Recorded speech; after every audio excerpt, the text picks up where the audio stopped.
Hey folks, today is December 2nd, 2011, and I hope everyone enjoyed their Thanksgiving.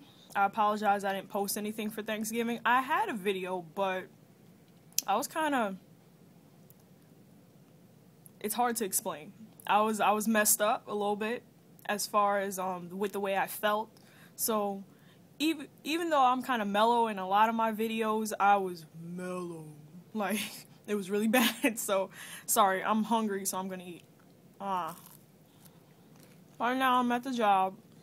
I ain't punched in yet because it's not my time to even be in here. I'm not supposed to be here until 12, and it is 11:31. So I'm giving myself a little time to censor myself and go on autopilot for work, if that makes any sense.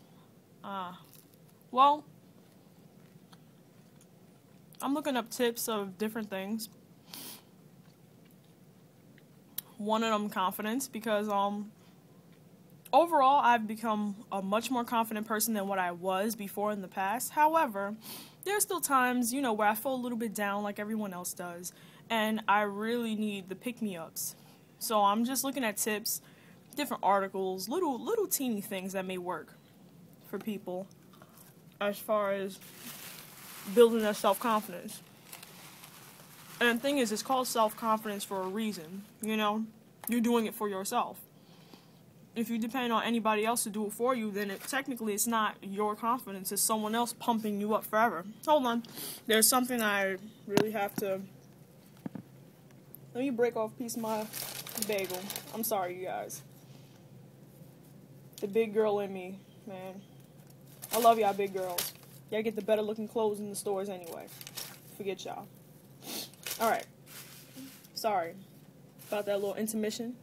I just really need to eat, so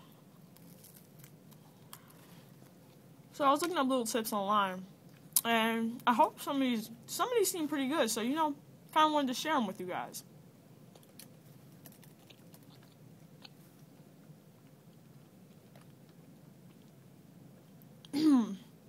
This one is on livestrong.com. I'll probably post the link in the description box or whatever. It says start an exercise routine. Sounds good enough, because people that lack self-confidence can lead to increased anxiety of depression, and some of these disorders can be improved through exercise. And when you work out and you see the results, and you like the way you start looking, it definitely can build up your confidence. So I think that's a pretty good tip. So about tip number 2. Think positive. I know, sounds easy, right? It's not always that easy, especially when there are situations that go on in your life and you feel like there's no way that you could think positively about the situation, but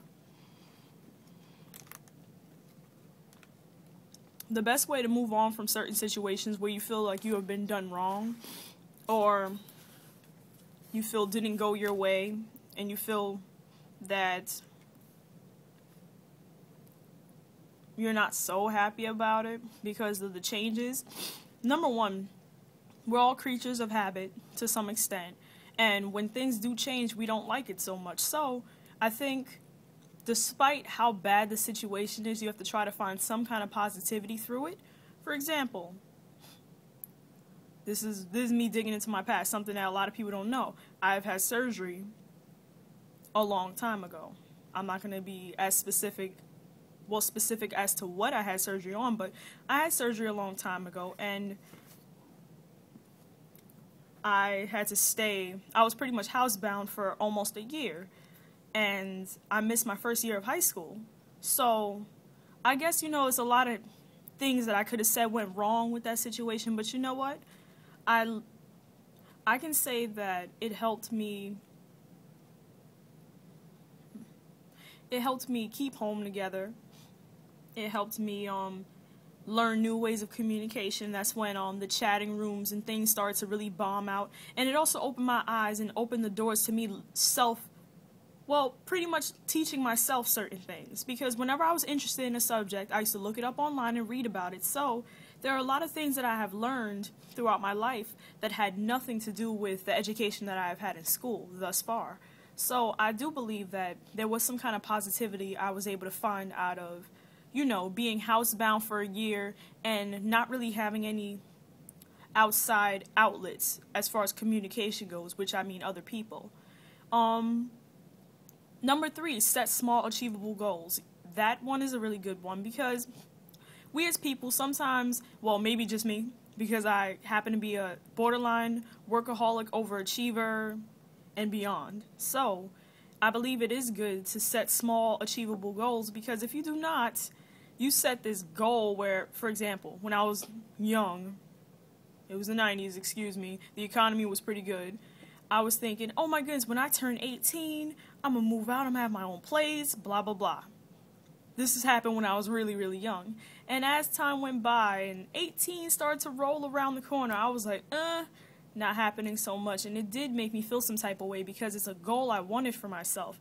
But I didn't realize at the time that it was highly unlikely for it to happen, and it was not a realistic goal.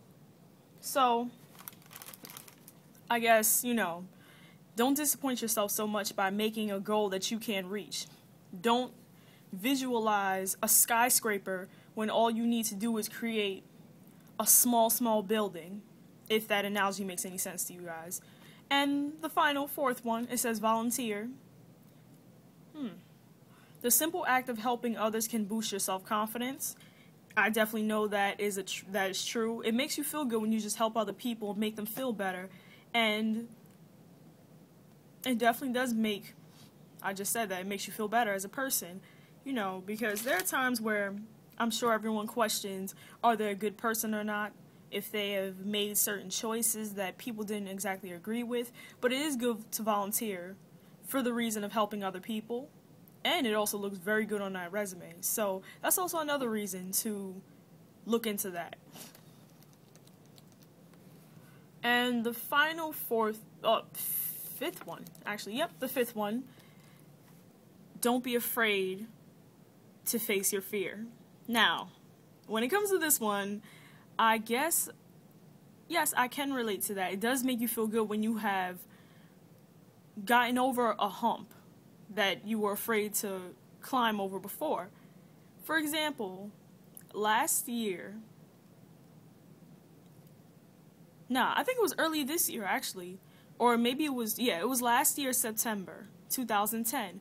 My sister, she rolled the bull for her birthday, the mechanical bull at Johnny, Utah. And as you can see on my video on my birthday, or the day after my birthday, whatever, my birthday celebration, I rolled the bull. I had the balls to get on that bull and have a great time. And I was so afraid to do that last time, so it made me feel good as a person that I was able to finally overcome a certain fear, because you know what? I ended up having a lot of fun, so it made me feel good that I was able to achieve the goal that I set out for that day. I was riding the bull and there were no excuses. That's one thing. One thing that I'm really afraid of, water bugs. Oh my God, I don't like them. They need to stay away from me. I will try to kill it immediately, but if I don't kill it within the first instinct to kill it, then my fear will get the best of me. It's all in your head. At times, my fear will get the best of me, and I will go running and crying like a little girl away from the water bug. So if that's one of your goals, if you're afraid of water bugs, you want to kill one immediately, good luck with that. Good luck with that. I killed at least one in my life, and it made me feel good that I did achieve the goal of facing my fears. So you know what? That is a good tip. And that's all for today, folks. I hope that this video helped someone.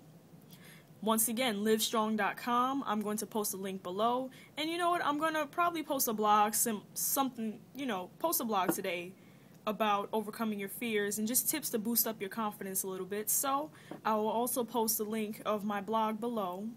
Have a good Friday, you guys. I'm going to finish eating this bagel, drink this tea, and then get on to all this data entry. All this crap right here I have to enter into the system. All these plastics I have to do the same for. And then behind the bin of plastics I have to pull. So I have a little work ahead of me. And I still have 20 minutes of relaxation time before I have to start working. So, like I said, enjoy your Friday. Deuces.